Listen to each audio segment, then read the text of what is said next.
So how many types of joints actually are there? Well, let me answer that straight away. There are 3 joint types. So that's the end of that. No, let's take it a little bit further. There are 3 joint types, and I'm going to take you through them. So let's get started straight away. Have a look at this image there. What a fine-looking person that is. And you'll see that they've got a kind of green sternum here.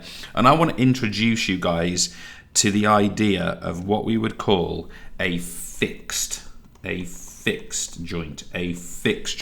I'm also going to refer to it as, and look at the spelling here, I'll go really cautiously so it's nice and clear, immovable joint. So this is an immovable joint, and we also call it a fibrous joint. So why have one word when you can have 3?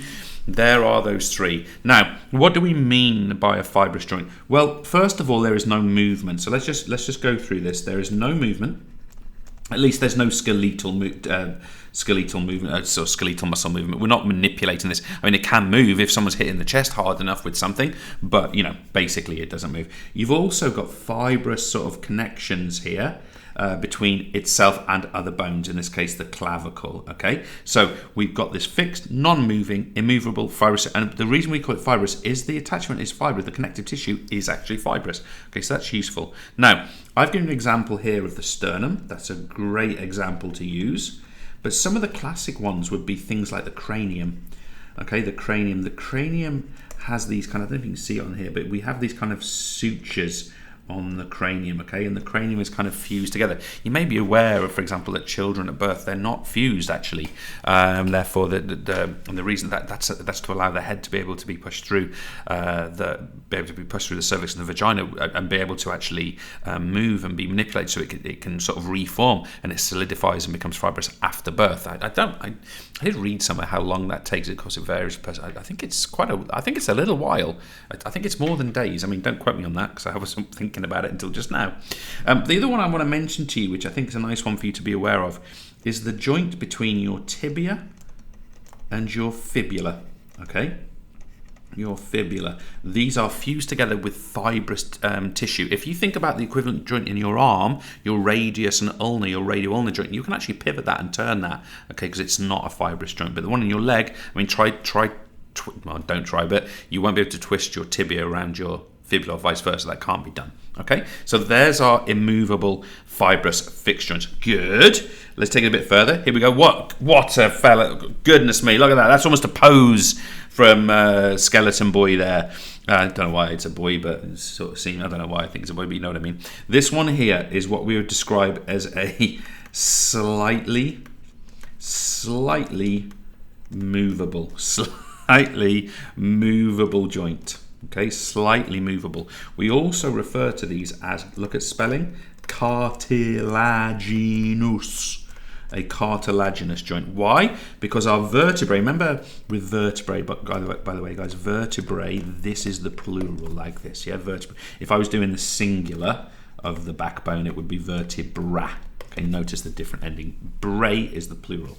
So you notice here we have got this cartilaginous tissue. We refer to them as discs, of course, in between each of these vertebra, and that makes this a cartilaginous joint. So really, you can put spine, or you can put backbone, or refer to it as you want to, but that spinal column would be a nice way to put that. So we've got these slightly movable joints. That's a nice example. But really, and get ready for not having a skeleton, this is where I really want us to focus our attention. Now, I did wonder when I chose this image for this particular tutorial, I did wonder if you guys would find that image a little bit humorous. He's sort of squatting in a certain pose. But what we're going to do here is we're going to talk about certain types of joints as freely movable, which makes sense given what we've just talked about, immovable, slightly movable. Now, freely movable, or what we refer to as synovial joints. Now, I'm not going to get into synovial cavities, membranes, and fluids just now. We'll leave that for another tutorial. But these are a group of joints that have shared characteristics,